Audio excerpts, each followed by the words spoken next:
Zweit. Herr Muriel wird der Herr Bischof bienvenue. Der bischöfliche Palast in Digne lag neben dem Hospital. Es war ein großes, schönes Gebäude, das zu Anfang des 18.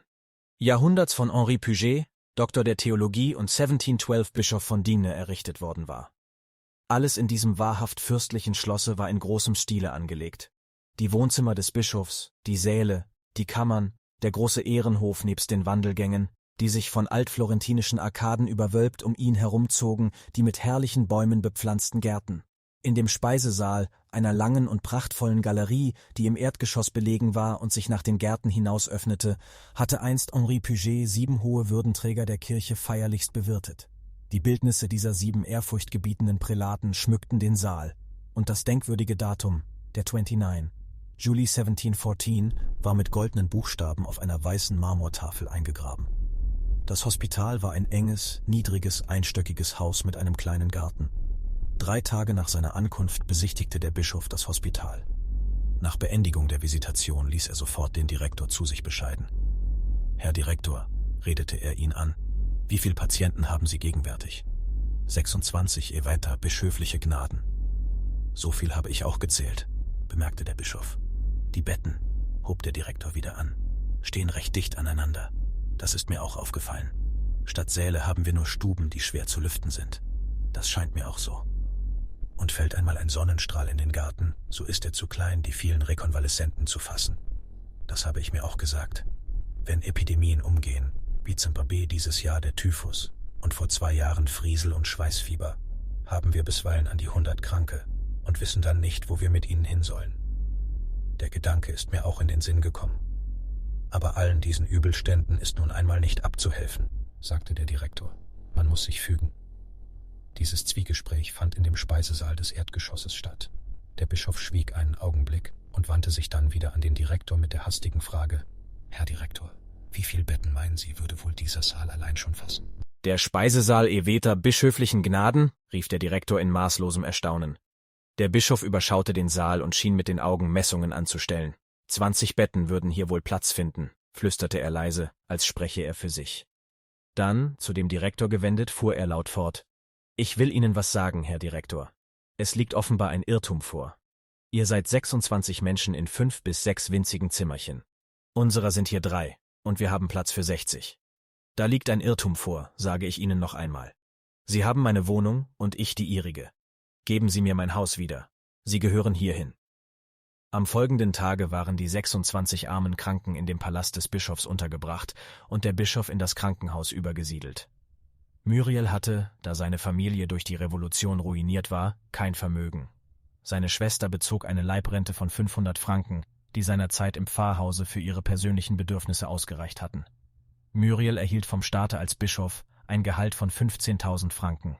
Über diese Summe verfügte Muriel laut einer von ihm selber aufgestellten Rechnung, deren Original uns vorliegt, ein für allemal folgendermaßen: Ausgaben für meinen Haushalt, für das kleine Seminar, für die Missionskongregation, für die Lazaristen zu Montdidier, für das Seminar der Auswärtigen Missionen in Paris, für die Kongregation des Heiligen Geistes, für die religiösen Anstalten im Heiligen Lande, für die Frauenvereine zur Unterstützung armer Wöchnerinnen, für den Verein in Arles außerdem noch. Für die Verbesserung der Gefängniseinrichtungen, zur Unterstützung und Befreiung Gefangener, für die Befreiung von Familienveteranen aus dem Schuldgefängnis, Zuschuss zu den Gehaltern der armen Schullehrer der Diözese, für das Getreidemagazin der Oberalpen, für die Kongregation der Damen von Digne, Manos Consisteron zur Erteilung von unentgeltlichem Unterricht und bedürftige Mädchen, für die Armen, für meine persönlichen Ausgaben, Summe 1000 Frank, in dieser Einrichtung seines sogenannten Haushaltes, änderte nichts,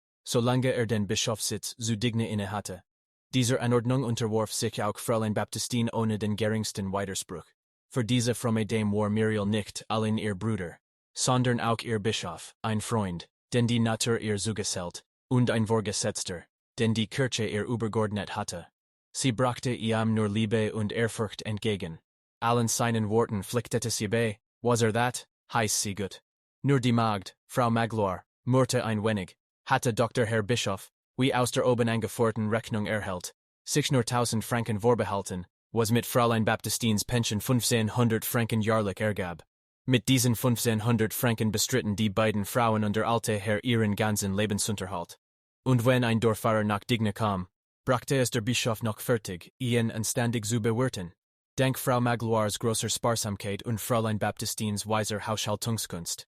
Eines Tages, war damals seit etwa 3 Monaten in Digne, sagte der Bischof. Meine Einkünfte wollen doch gar nicht recht so langen. Das wollte ich meinen, rief Frau Magloire.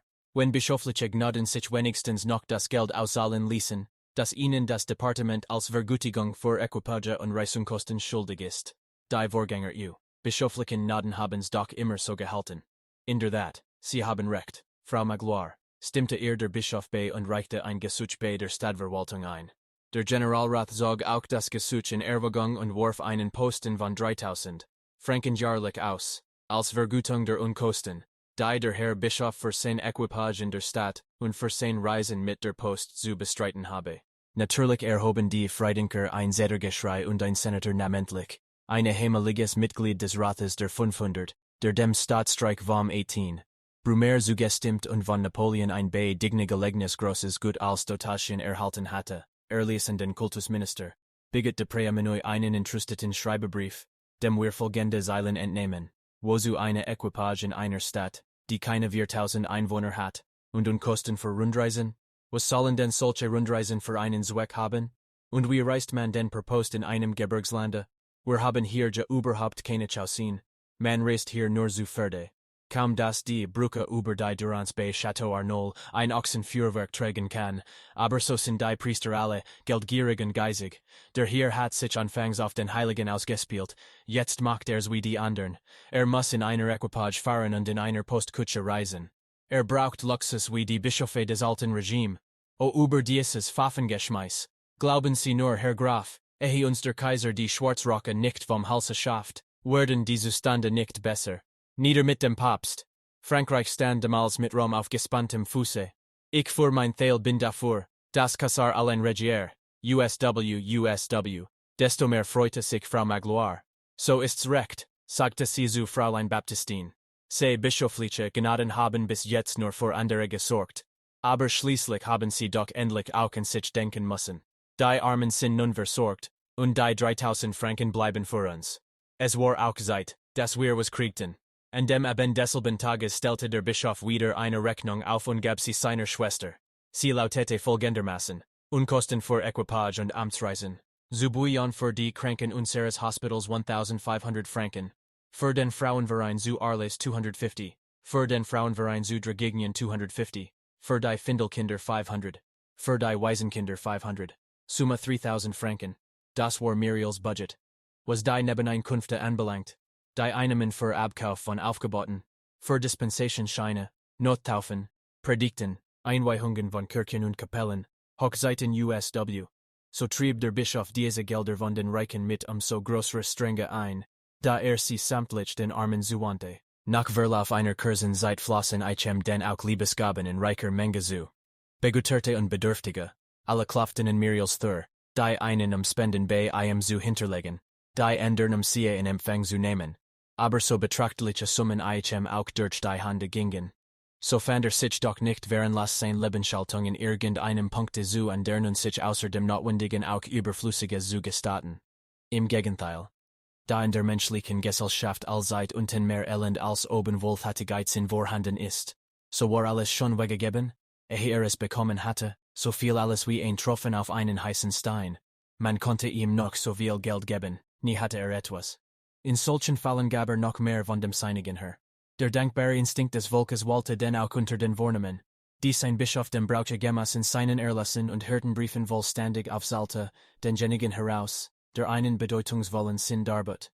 Die armen Leute nannten ihn nur den Bienvenu, willkommen segensreich.